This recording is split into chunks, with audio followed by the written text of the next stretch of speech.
On vient tout juste de terminer la couche 1 du posing, puis aujourd'hui j'ai Max qui m'accompagne dans... En fait, Max m'accompagne dans ma préparation depuis le jour 1. C'était un de ses rêves de suivre justement un athlète qui fait une compétition de bodybuilding. Puis ça fait déjà une couple de mois que moi et Max, on travaille ensemble dans Optimize Body. Je l'ai aidé. Tu as déjà eu quand même des beaux résultats. Tu as perdu quasiment une vingtaine de livres. Une vingtaine de livres overall, seulement depuis septembre. Jusqu'à maintenant, c'est lui qui est venu filmer mon photoshoot au mois de novembre, début décembre 2023 au To Get Fit. Le dernier événement qu'on a fait avec nos clients. Pour vrai, Max m'accompagne beaucoup dans tout ce que je fais, puis il nous aide un peu avec la création de vidéos et tout ça. Puis aujourd'hui, je me suis dit, on va juste ouvrir la caméra. Là. On attend la SIA qui s'en vient nous chercher bientôt à l'hôtel. Fait que je dirais que Max, il me pose un peu les questions de, comme, toi, là, vu de l'extérieur, le bodybuilding, tu sais, oui, t'es quand même passionné, t'as vu c'est quoi, t'as déjà suivi des athlètes en ligne, sur YouTube, des choses comme ça, mais comme, tu peux me poser des questions par rapport à, ça a été quoi mes thought process, comment je me suis senti à travers le processus, tous ces genres de questions-là qui peuvent intéresser les autres. On va y aller avec ça. Fait que, je sais que tu m'avais, aujourd'hui dans l'auto, tu m'as demandé c'est quoi comment je me sens par rapport au stage, mon feeling par rapport au stage. Comment tu vois ça? C'est quoi l'émotion, genre? Tu vas avec quoi comme but, en fait, là? Ouais.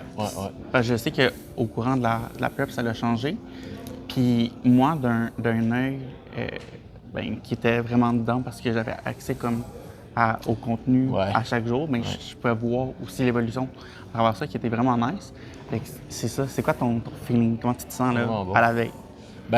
En fait, là, on est vraiment à la veille du show. C'est dans One Day Out, c'est exactement ça. Là. Tu vois, je suis tout tanne. J'arrive du tanne.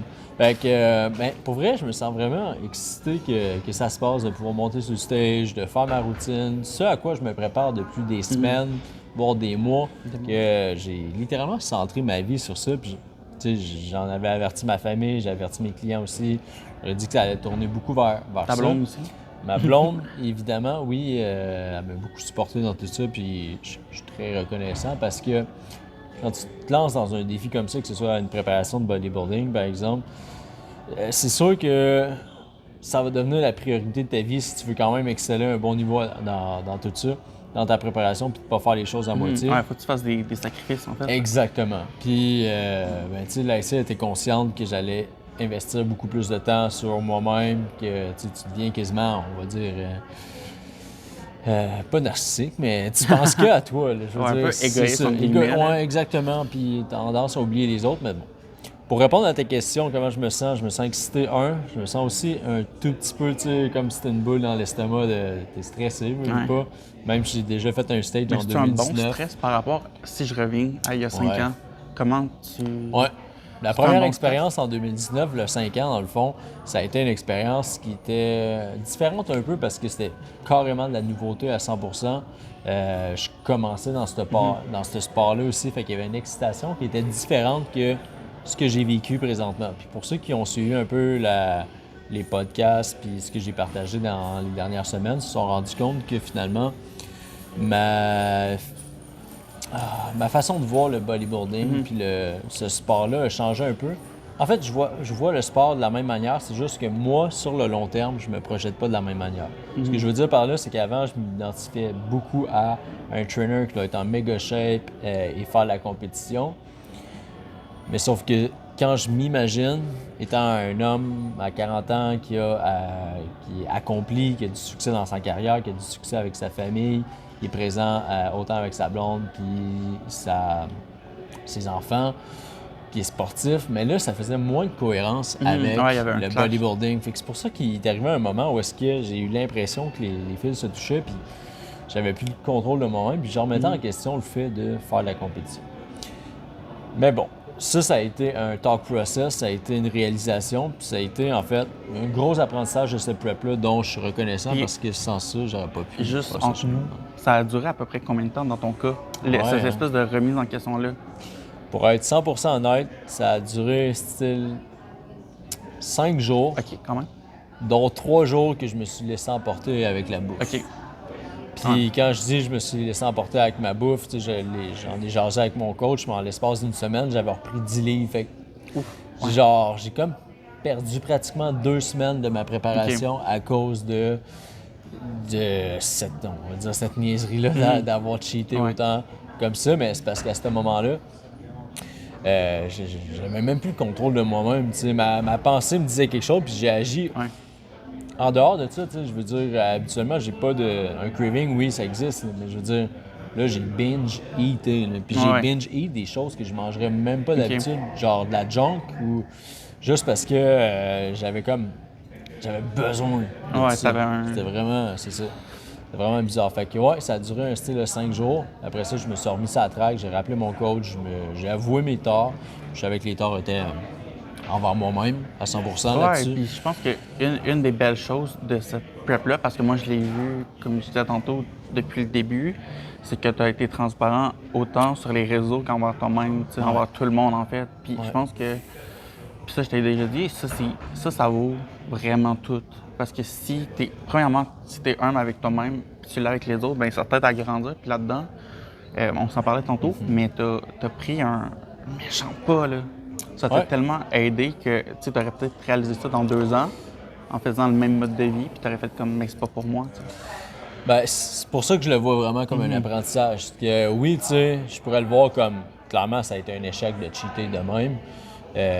Puis ça m'a quand même coûté des points, tu sais. C'est sûr que le pointage n'est pas arrivé, je suis pas monté sur stage, on n'a aucune idée du résultat. Ouais. Sauf que moi, je sais que ça m'a fait perdre 2 semaines que j'aurais été encore plus wow.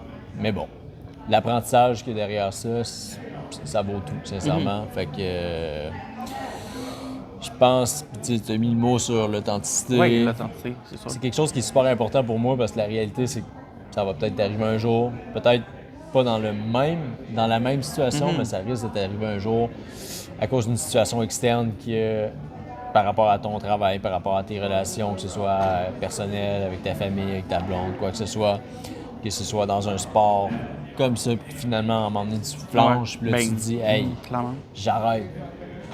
Mais tu sais quoi, j'ai réussi à juste dire, OK, j'ai eu ça, qu'est-ce que je peux faire, comment je peux repartir, puis me remettre sur la track, puis let's go. Ouais, parce que tu aurais pu carrément.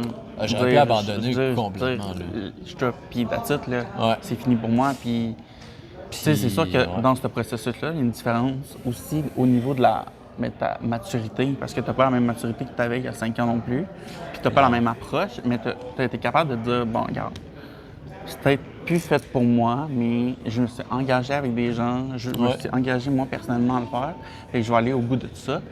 Puis moi, en tant que client aussi, je peux relate parce qu'il y a des fois où je fais comme, ouais, OK, là, mon objectif qui est là, mais c'est facile de le repousser. Puis j'étais comme, ouais, mais il le fait, tu sais.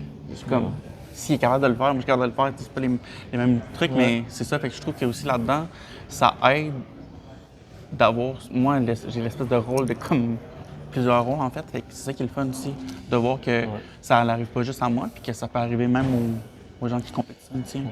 Mais je pense que le fait d'être authentique fait en sorte justement qu'on a eu.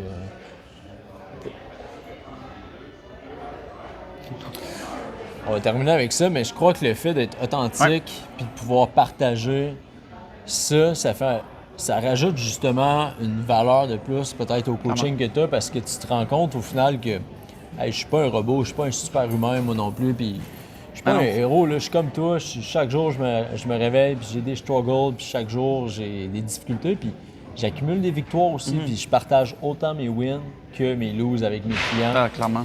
Puis ça fait la différence parce que le client, OK, c'est bien beau, là, il te voit sur un piédestal, puis t'es coach Oli, man, t'es en méga shape, tout ça.